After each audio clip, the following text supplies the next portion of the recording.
Meanwhile, a ranking official of the lower house is pushing for reforms in the conduct of congressional investigations in aid of legislation.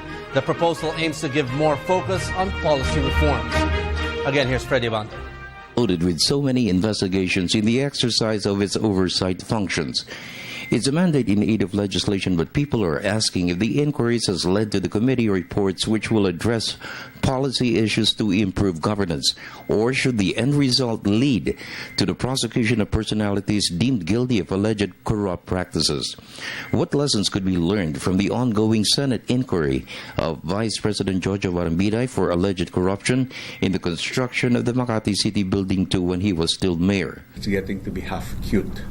Initially, I said, fine, no? let's dig into the so-called overpriced buildings, etc. But my beef there is that this has become it has become theater. It has become interminable.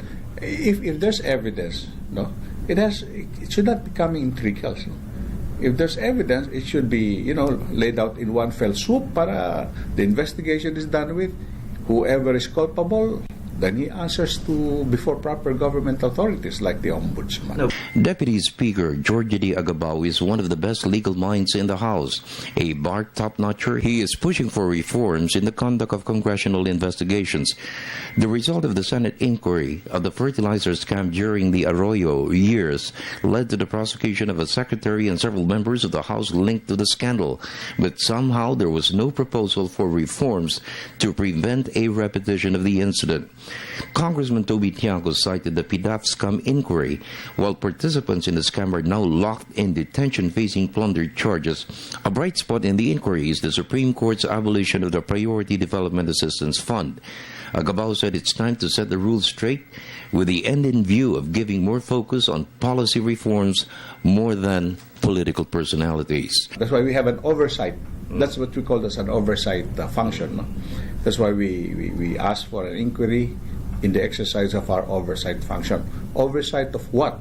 Oversight of the laws that we pass. No? For example, we pass this specific law, and then is it being observed? Are there any problems in its implementation? Is it addressing the problems for which reason we enacted that law? No? That's one reason. The other thing is, of course, as part of our oversight, we want to find out whether the government is also doing its job as a representative of the people. No? For the People's Television Network, this is Freddie Abando reporting.